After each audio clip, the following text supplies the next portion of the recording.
আসসালামু আলাইকুম। আজকে এই ভিডিওর মাধ্যমে আমি দেখানোর চেষ্টা করব যে কিভাবে কোলন অ্যাডজাস্ট করা যায়। অর্থাৎ প্রত্যেকটা ক্যাটাগরি, এখানে যে ক্যাটাগরিগুলো দেখতে পাচ্ছেন নেম, টাইটেল, ইমেল, প্রত্যেকটা ডান পাশে আপনার এক একটা কোলন বসবে, অর্থাৎ সমানভাবে থাকবে। তো এই জিনিসটা আমরা অনেকে যেভাবে করে থাকি সেটা হচ্ছে যে এখানে একটা কলাম ক্রিয়েট করে নেই, তারপরে এখানে আমরা যেটা করি প্রত্যেকটার জন্য আলাদা আলাদা করে আমরা এইভাবে অর্থাৎ কোলন দিয়ে তারপরে এটাকে কি করে দিচ্ছি, অর্থাৎ এইভাবে কমিয়ে দিচ্ছি। তাহলে এটা কি হয়ে গেল, সমান হয়ে গেল। এখন আমরা চাচ্ছি যে যে এটাকে এভাবে না দিয়ে এই যে যেখানে প্রত্যেকটা রো অর্থাৎ এই নেমের পরে আমি যদি একটা স্পেস দিয়ে এভাবে যদি করি, অর্থাৎ এভাবে কোলন দেই, তারপরে আবার টাইটেলে এসে এভাবে কোলন দিলাম, ধরেন এভাবে কোলন দিলাম, তো দেখা যাচ্ছে যে এইভাবে দিলেও কিন্তু সমান হচ্ছে না। তো এই যে এই কাজটিকে আপনি কিভাবে সমান করবেন, অর্থাৎ কোলনগুলোকে কিভাবে সমান করবেন একটা কলামে রেখেই, তো ওটাই এখন দেখানোর চেষ্টা করব। তো এটা কিভাবে করবেন, প্রথমত হচ্ছে যে এই লেখাটিকে অর্থাৎ এই কলামটাকে সিলেক্ট করবেন, সিলেক্ট করে কিবোর্ড থেকে কন্ট্রোল চেপে ধরে ওয়ান, অর্থাৎ ওয়ান প্রেস করেন। আবার বলছি কিবোর্ড থেকে কন্ট্রোল চেপে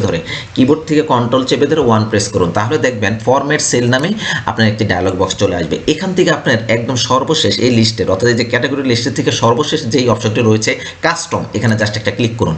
ক্লিক করার পরে এরপরে যে টাইপ যে অর্থাৎ বক্সটি রয়েছে এখানে জাস্ট এটাকে সিলেক্ট করে কিবোর্ড থেকে টাইপ করবেন শিফট চেপে ধরে @ তারপরে হচ্ছে যে শিফট চেপে ধরে 8 অর্থাৎ স্টার, এরপর একটা স্পেস দিয়ে কোলন, শিফট চেপে ধরে কোলন দিবেন, এরপরে আপনি ওকেতে প্রেস করুন। তাহলে দেখতে পারবেন খুব চমৎকারভাবে প্রত্যেকটা ক্যাটাগরির পাশে আপনার কিন্তু কোলনটা কিন্তু সমানভাবে চলে আসছে। এখন যদি আপনি এই কলমটাকে একটু বড় করেন তাহলে দেখেন সেটা কিন্তু এখানে এলোমেলো নাই, একদম ডিরেক্টলি সোজা হয়ে এখানে রয়েছে। তো আশা করি বুঝতে পেরেছেন যে কিভাবে আপনি প্রত্যেকটা সেলে কিভাবে কলমগুলোকে অ্যাডজাস্ট করতে হয় সেটি আপনাদেরকে দেখানোর চেষ্টা করছি। তো সবাই ভালো থাকবেন, সুস্থ থাকবেন। আসসালামু আলাইকুম।